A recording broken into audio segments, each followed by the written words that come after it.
Hello, hello, hello. This is Cyborg, And Bumblebee. and we're going to be talking about. Aquaman issue number 5. Before we continue, I want to say this: no more reparations. This issue starts with our little crew of Aquaman. Let me go back for a second. This issue starts off in a city in the blue. A nice city, actually. Looks pretty cool. And there is someone getting put on trial. And apparently he hunted some animals or some food in the water so that he could feed his family. And apparently that's It's illegal. You're not supposed to hunt in the blue.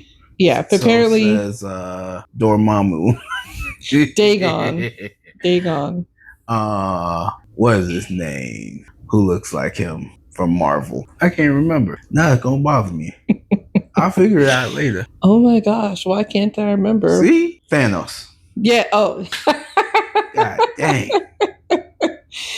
But anyway, yes, so there's someone being put on trial and the magistrates determine that he's guilty and they are sentencing him pretty much to death. Yes. They throw him and his family out into the water where there's a whole bunch of sharks and animals that come and attack them. Dang. All because they were hungry and he decided to hunt. I mean, I still go by what I say, but still, dang. Meanwhile, Aquaman, Orion, and Vivian are in the same city, looking around, checking things out. They realize that the city is under the control of Dagon and that they should probably get out of there. Yeah. But then they see that some of the what's the name for them? Some of the I'm gonna say police officers, enforcement, whoever, what have you, are trying to bring in a gentleman named Captain Nemo. Finding Nemo. And he's fighting these people, and Aquaman is like, I can't sit by and just watch when I could have helped. So even though they're gonna blow his cover a little bit, or the potential to blow his cover, he's like, I can't. I'd feel guilty for not helping when I could have. It'll be fine. Sometimes you don't need the help. And Captain Nemo was holding his own, but he did not need help from anyone. He probably didn't, but with the help of Aquaman, they took care of the situation faster. True. And they're like, okay, the alarm was sounded, and they're like, okay, let me show you where we can go hide out for a second. Hide out? We don't hide out. No, they went to what looks like a little bar situation. They went there, got a drink, hung out. They're talking, and they trying to figure out how to get up out of there. Captain Nemo has a ship, but the magistrates have his ship on lockdown, and the only way to get to his ship is to get in front of the magistrates and get into their building, castle, whatever, what have you, because that's where his ship is. So Aquaman's like, okay, let me go make some trouble. And this part was funny to me. He pretty much knocks on the door and was like, hey, I heard that it's punishable by death for talking smack about Dagon. Well, screw him. That's not what he said, but that's what we have to say. He pretty much said, screw Dagon. What you gonna do about it? My god dang thing. And then he slams, he kicks in the door and goes in. Gets attacked by more of the guards and a hammerhead shark named Titanus. Oh, and scary. So he finally gets in front of the magistrates. They sentence him to death, but he's like, you know what? I haven't said my case. And then he was like, you know what? I could have taken Titanus. And he gets up. He breaks the chains that he's in. No reparations. He breaks the chains and turns around and puts the beat down on Titanus. Yeah, he surely do. Yeah. Meanwhile, Orion, Vivian, and Captain Nemo are there, and Nemo is interrogating certain guards to try to find out where his ship is, and they figure out where the ship is, and then they head there. Yeah, after fighting multiple guards. Guards, and then some mercenaries are also there to again to join the fight. Suckiest name ever. Mercenaries. Because they're mermaids and they're mercenaries. Sucky name. So they, get to his ship. Mm-hmm. He, tries to secure the door that they're trying to knock down so they can get away. And they're getting away, but they, the other people are slowly breaking down the door. Yeah. And then Aquaman is like, you know what? I am a king. Let me put down a ruling of my own. And he says all these people are guilty.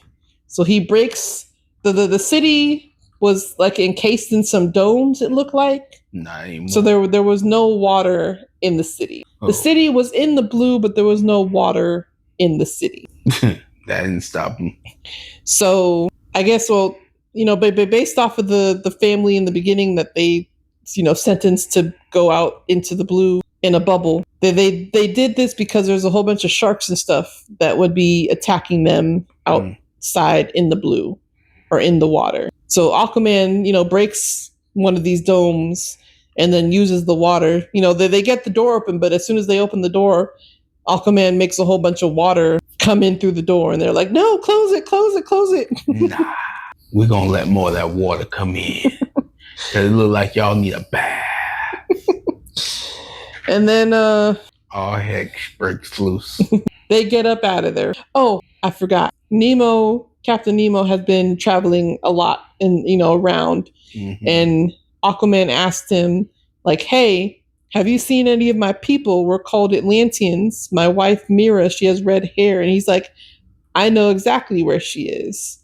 Well, but I can take you there once we get my ship. So that's where I'm assuming that's where they're going to be heading now, is to wherever Captain Nemo saw Mira and the rest of the Atlanteans, or at least Mira. I don't know if the rest of the Atlanteans, but at least Mira. Right. They're going to go find Mira. And at the very end of the book, we see that Dagon is talking with Mira, and Mira is chained to a pole. Reparations. And he's like, I think you and your husband will be reunited soon. Oh, spaghetti-o. I thought of coming here and ending you guys, but I think I'm going to leave you alive and so that I can see the reaction of him seeing the state that you guys are in. I don't know what that means. Nah, I don't think he going to like that. They gone playing with fire. And I see that they are strategically not showing the entirety of her face. I don't know what that means. That ain't going to mean nothing. Aquaman gonna whoop that behind. I mean, yeah, but like I'm curious to know what he means by I want to see the reaction to see what for after he sees what has become of you guys. He done did something to that lady, and now she don't look like how she supposed to look. I don't know, but something happened. We will find out in the next. As the story continues. Yes. So guys, I strongly suggest that you check this out. It's pretty good. Aquaman was never my favorite character in DC. I won't lie. But this whole series, it revived that. It changed it. It has been very, very interesting read. Yeah. Because I like the different take on him. Instead of having the power to speak to fish, the power to control water. And his new weapon is pretty cool too. I told you he was going to get something that changes. Mm-hmm. I already knew that. But yeah, it's pretty good.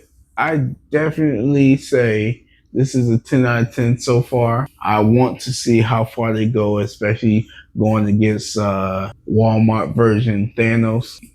Whatever. Dagon. His name is Dagon. Well, whatever. But I want to see what happens next. I can't wait for the next issue to come out. You guys try to check out your local comic book store and keep up with us, which you really should. I know you all who's watching and who's not. But yeah, check it out. And if you can't go to your local comic book store, you can always check out the app. The DC Infinite app. Keep up with us. And as always, peace.